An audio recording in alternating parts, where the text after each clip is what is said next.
Toutes ces organisations sont les symboles éclatants de l'échec lamentable de l'intégration africaine et de la trahison des idéaux de liberté, d'unité et de prospérité pour lesquels nos ancêtres ont combattu.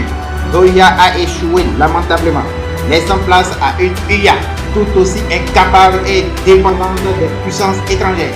Cette organisation, censée incarner la souveraineté africaine, survit grâce à des financements extérieurs et symbolise sa faiblesse avec un siège construit clairement par la Chine. Loin d'apporter des solutions aux crises du continent, l'UA n'est qu'un théâtre d'inaction où les élites trahissent les aspirations des peuples qui meurent de faim, de guerre et de désespoir. Où était l'UA lorsque les enfants mouraient sous les bombes en Éthiopie, lorsque le Sahel s'est transformé en champ de ruines, ou lorsque les coups d'État se multiplient comme des épidémies en Afrique de l'Ouest? La CEDEAO, elle aussi, qui se fait actuellement construire son siège par la Chine, soi-disant bastion de la démocratie, ne fait qu'accumuler les sommets inutiles et les déclarations creuses. Incapable de briser le cycle des dictatures et des rébellions qu'elle prétend combattre. Ses propres membres se font régulièrement des coups d'État institutionnels dans leurs pays respectifs, à son nez et à sa barbe, sans qu'elle ne puisse piper un mot. Quant à la CEAC, elle est l'incarnation de l'incompétence. Les conflits en RDC, en RCA ou au Tchad explosent à ses frontières, mais elle reste paralysée, spectatrice complaisante d'un chaos qu'elle n'ose affronter. Ces organisations gangrénées par le marionnettiste, la corruption et la lâcheté servent les intérêts des élites prédatrices et les puissances étrangères. Elles ne sont pas les outils d'une renaissance africaine, mais les chaînes invisibles qui maintiennent notre continent à genoux. Dans le conflit en RDC par exemple, c'est finalement l'oncle Sam qui se targue le mérite d'avoir trouvé un compromis entre les deux belligérants. Mais la conclusion de cet accord fut les plus tristes et pathétiques. La main tendue aux antagonistes n'était pas pour éteindre les flammes du conflit, mais pour s'assurer que, dans la cendre des vies brisées, scintillent les minerais qui les contrôleraient à jamais. Dans les années 1980, l'économiste agrégé camerounais dénonçait avec force, dans son ouvrage Monnaie, servitude et liberté, la répression monétaire de l'Afrique, les entraves du franc CFA, une monnaie coloniale qui condamne les nations africaines à la dépendance perpétuelle et à la stagnation économique. D'ici des visionnaires, il appelait à la création d'une monnaie souveraine, contrôlée par les Africains eux-mêmes, comme condition indispensable à l'émancipation économique africaine. Et pour avoir osé défier ce pilier de la France-Afrique et en dépit du solide fondement scientifique de ses travaux, il fut brutalement réduit au silence. Joseph Pouémy fut assassiné le 27 décembre 1984 par des services secrets français. Agrégé de sciences économiques en France, docteur en sciences économiques, professeur d'université et haut fonctionnaire, sa compétence académique donnait donc un poids considérable à ses critiques du système du franc CFA. Ses écrits étaient redoutés. Il n'était pas simplement un militant ou un idéologue, mais un technicien de haut niveau. Impossible à discréditer sur le plan intellectuel.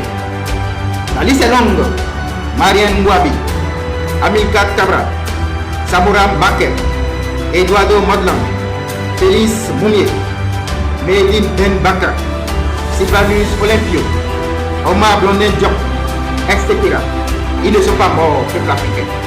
Ils ont tous été tués et leurs assassins rôdent encore, tapis dans les ombres des métropoles, manipulant nos destins à leur profit.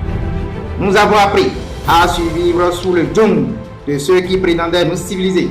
Nous avons appris que notre sous-sol est le sang des nations étrangères. Nous avons appris que notre pauvreté est leur richesse. Nous n'avons pas encore appris à nous libérer. Nous murmurons dans nos chambres, mais nous n'avons pas encore crié dans les rues. Et pourtant, il y a quelque chose de brisé dans ce système de peur. Les chaînes ne sont pas éternelles. Les murmures se transforment en grondements. Les nuits les plus longues finissent par s'achever. Les cendres des héros assassinés continuent de brûler. Sankara disait: tuer Sankara aujourd'hui, demain naîtront des Sankara. Je voudrais dire que si les millions des oreilles qu'ils entendent ceci, l'Afrique se relève, des millions de Sankara sont nés à travers le monde. Le climat de terreur est tel que même les idées d'émancipation sont étouffées. Les populations, quant à elles, subissent cette situation dans un mélange de résignation et de peur. Ceux qui protestent à haute voix risquent la répression, l'exclusion ou pire. Les suivants n'osent plus parler, n'osent plus rêver.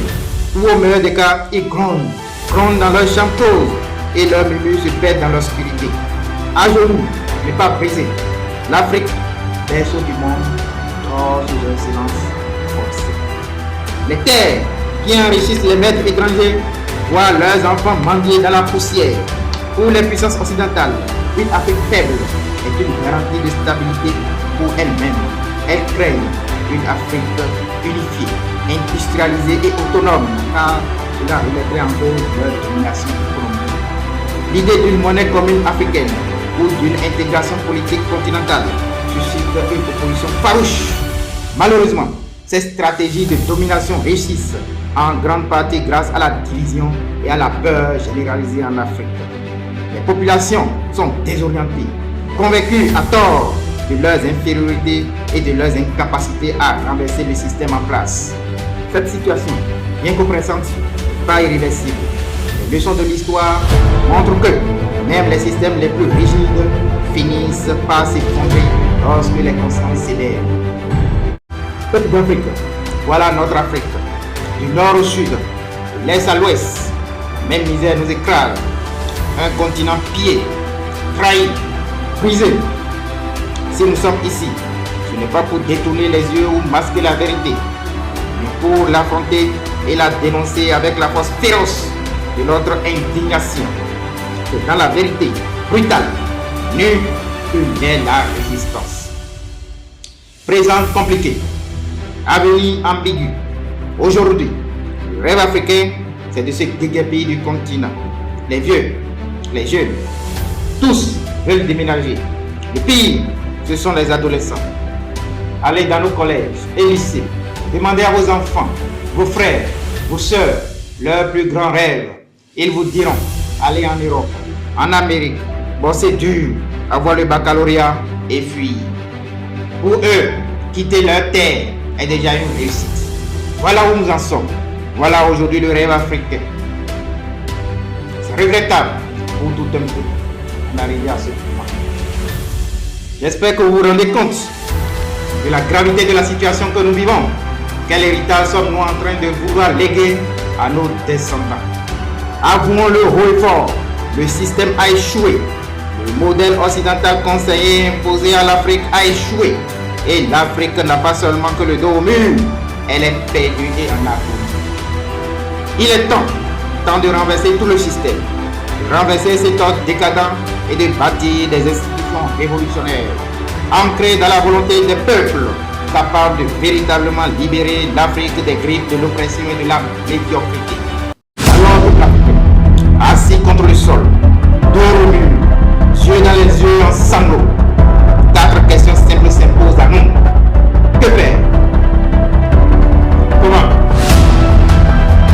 Quand? Et pour quel objectif? Que faire? Repenser l'Afrique tout de suite. Comment? Disons-le sans détour. L'Afrique a besoin dès maintenant d'un nouveau contrat social et politique. Un pacte clair, juste, entre nous, par nous et pour nous. Une révolution s'impose. Oui, une révolution. Quand? Elle commence ce jour. Lundi 1er décembre de l'an de grâce 2025. Objectif: les Nations Unies d'Afrique. Une union fédérale démocratique et solidaire des peuples africains. Oui, nous devons rêver grand. Comme l'ont fait Modibo Keïta, Kwame Nkrumah, Thomas Sankara, Patrice Lumumba, etc. Rêver d'une Afrique unie, forte et souveraine. Les Nations Unies d'Afrique ne sont pas une utopie, c'est une urgence, une nécessité.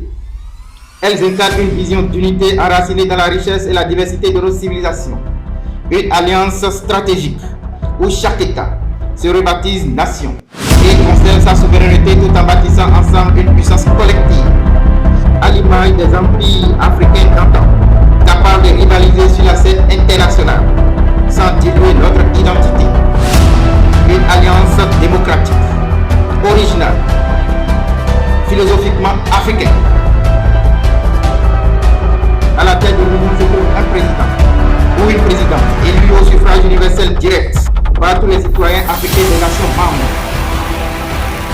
Chaque État membre, rebaptisé nation, sera dirigé par le chef de la nation, élu par les citoyens de leur nation respective pour un mandat bien défini et limité. Le pouvoir législatif au sein des Nations Unies d'Afrique sera exercé par un parlement fédéral, nature bicamérale, composé de 2 chambres distinctes complémentaires, l'Assemblée des représentants et le Sénat fédéral.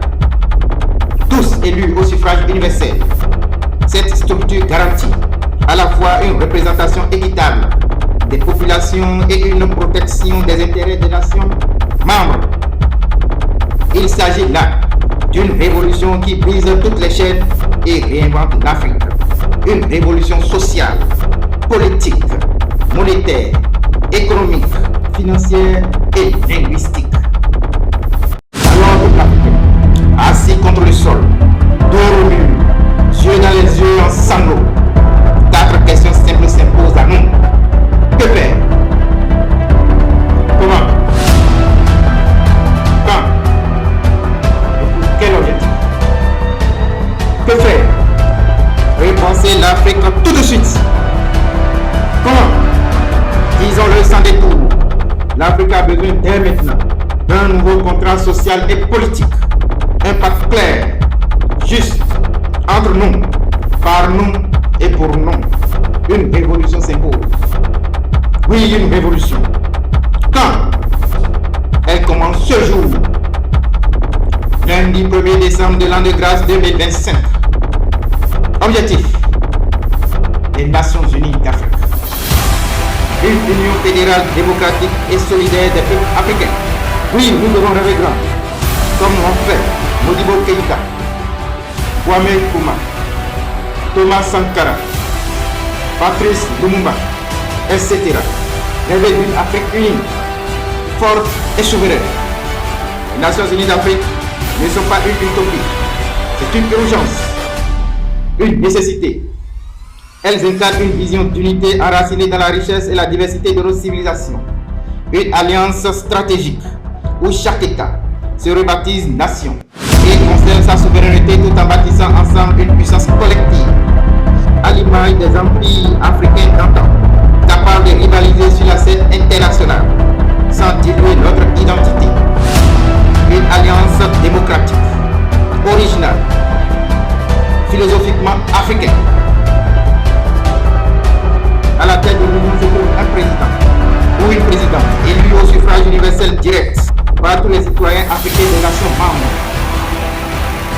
Chaque État membre, rebaptisé nation, sera dirigé par le chef de la nation, élu par les citoyens de leur nation respective pour un mandat bien défini et limité. Le pouvoir législatif au sein des Nations Unies d'Afrique sera exercé par un parlement fédéral, nature bicamérale, composé de 2 chambres distinctes complémentaires, l'Assemblée des représentants et le Sénat fédéral.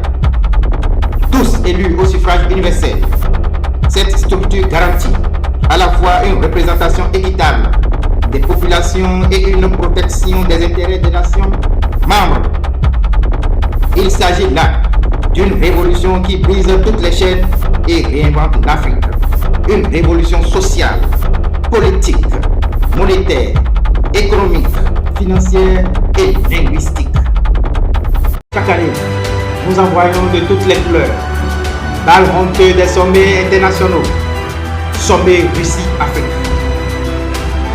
USA-Afrique, Japon-Afrique, Chine-Afrique, Europe-Afrique, France-Afrique, Inde-Afrique, Turquie-Afrique, Corée du Sud-Afrique, Italie-Afrique, et la liste s'allonge sans. Il est scandaleux de voir les dirigeants de tout un vaste, grand et riche continent se bousculer pour répondre aux convocations d'un seul pays au tribunal économique, politique ou environnemental de ce dernier. La scène internationale est devenue un théâtre, une mise en scène humiliante et tragique où les dirigeants des 54 pays africains se culbutent pour répondre aux convocations, non pas pour discuter entre égaux, mais bien plus dramatique. L'Afrique dans toute sa diversité, sa grandeur, sa jeunesse, quémande et se met au gadabo pour recevoir des ordres. Pourquoi est-ce aux 54 nations africaines de faire décoller leurs avions pour se rendre en rang serré en Chine, en Russie, en France, aux États-Unis et ailleurs? Pourquoi l'inverse n'est-il jamais envisagé? Cette absurdité résulte directement de la fragmentation du continent, de sa division.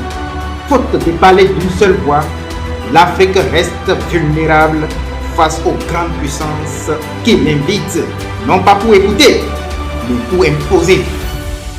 Ces sommets ne sont que des parodies où l'Afrique joue le rôle de spectateur passif dans son propre destin. Les puissances extérieures y déploient leur stratégie, non pour développer le continent, mais pour l'exploiter davantage. Réveillez-vous, peuple africain! Un capitaliste n'a jamais désiré la concurrence. Sur cette terre de prédation, dans cet univers impitoyable, le monde n'existe pas. Chaque fois qu'un capitaliste sourit, fait la cour ou invite un pauvre à sa table, c'est toujours dans l'intention de le dominer, de mieux l'exploiter. Réfléchissez un peu. Vous appartenez à un monde où le plus faible est dévoré par le plus fort. Le monde n'a de regret pour personne. Le Dieu qui a créé le lion est le même qui a créé la gazelle. Si l'Africain ne se bat pas pour sa souveraineté, les autres se battront pour le contrôler. C'est tout à fait normal. Derrière les poignées de main et les sourires se cache une lutte acharnée entre les puissances elles-mêmes de stratégie géopolitique. S'accaparer les ressources naturelles, marché, l'influence stratégique, etc. Chaque puissance tente de placer ses pions, de mieux tromper et dominer l'Afrique, tout en camouflant leurs intentions sous le vernis de l'aide au développement.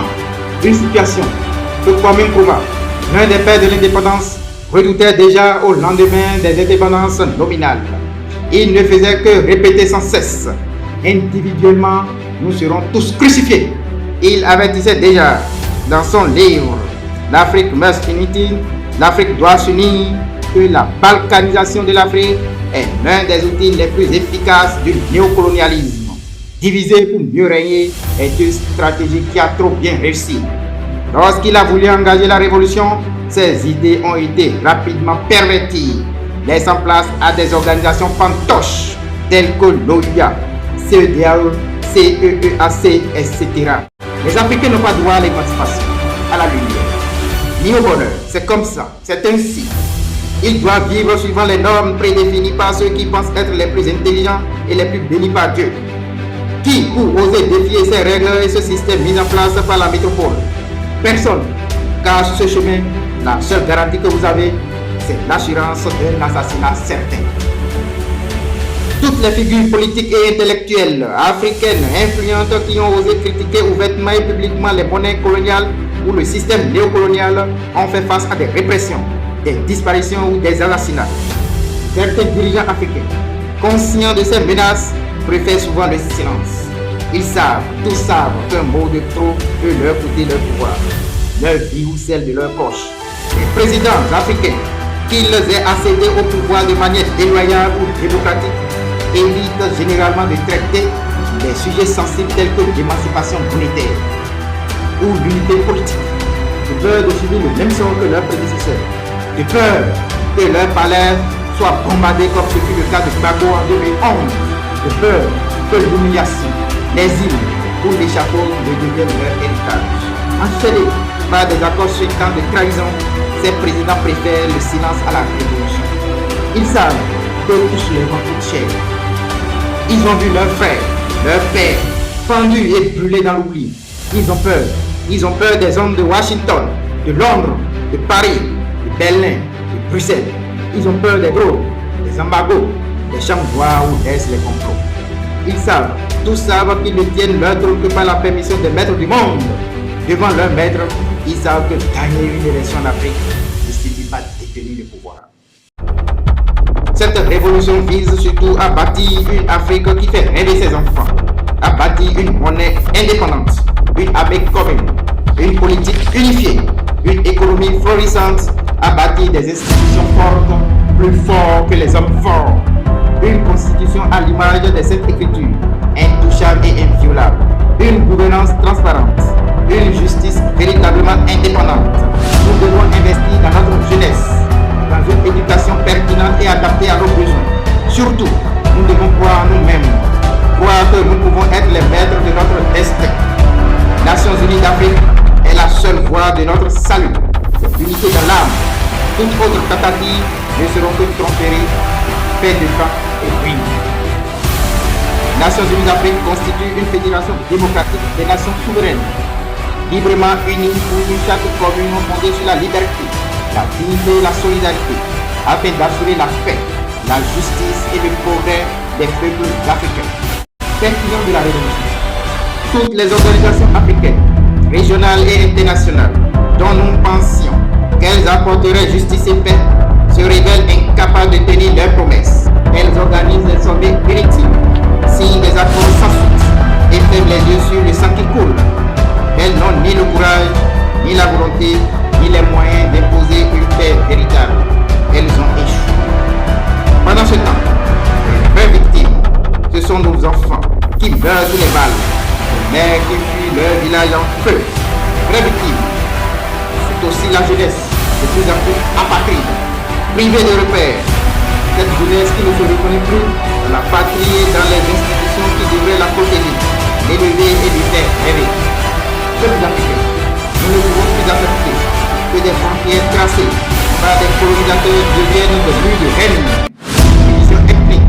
Nous ne pouvons plus accepter que des dirigeants corrompus, des groupes armés et des puissances étrangères utilisent nos ressources, nos terres et nos vies comme monnaie d'échange.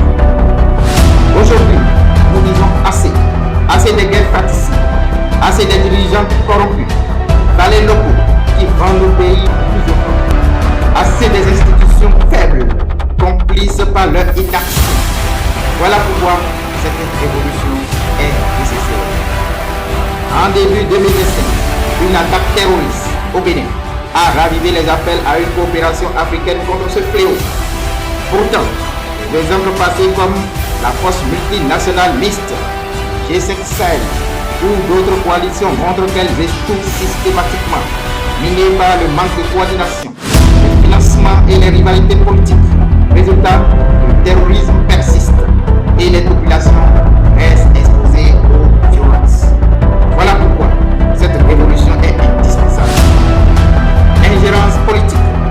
Au nombre des fossoyeurs de notre destinée se trouve la France, elle qui se proclame partout et à qui veut bien entendre la patrie des droits de l'homme et des peuples.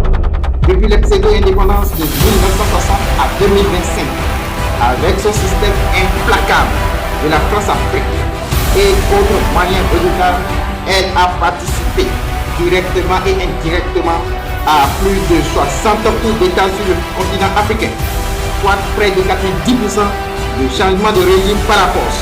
Et elle n'a cessé de déstabiliser les régimes non alignés sur ses politiques d'intérêt, de soutenir des régimes illégitimes, autoritaires, etc.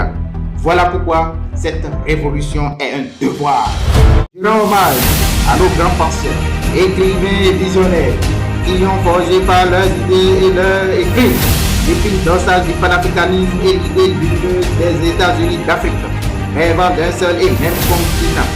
Debout et souverain, ces esprits brillants ont semé les graines de l'unité et du renouveau, défiant les frontières tracées puis imposées par les fossoyeurs de notre destin et à l'intérieur desquels nous sommes verrouillés par l'illusion. Comment puis-je oublier les martyrs de notre continent, ces dignes filles d'Afrique, tombées sous les balles de l'oppression, victimes d'assassinats, de trahison pour avoir osé rêver d'une Afrique libre, unie et prospère. Je rends hommage à tous ceux et celles qui ont affronté l'injustice et l'inhumanité, armés seulement de leur courage et de leur foi en l'avenir de notre peuple. Tête baissée, les genoux épousant la poussière chaque jour, avec déférence devant vos différentes photos accolées à mon mur. Je joins mon cœur, mon âme et mon souffle à celui de ce peuple mien pour vous rendre un vibrant hommage, vous dont les visages et les actes ornent les remparts de nos cœurs et de nos mémoires. Vous êtes nos guides, nos lumières dans les ténèbres de la division et de la désunion. Que vos âmes trouvent la paix éternelle et que la terre qui vous a vu naître et mourir vous soit douce et légère. Nous autres, encore vivants et toujours sous la menace, sommes suffisamment outillés, non pas pour vous venger, mais pour concrétiser, quoi qu'il arrive, nos différents rêves dans son intégralité, pour nous d'abord et pour nos descendants. Les Nations Unies d'Afrique, ce concept éternel transcende les époques, englobe non seulement toutes les multiples aspirations et les différents idéaux depuis l'époque pharaonique jusqu'à nos jours, mais également le désir profond des masses populaires africaines de bâtir une Afrique forte, ancrée dans la démocratie, pleinement souveraine et unifiée dans toute sa diversité. Vive donc les Nations Unies d'Afrique!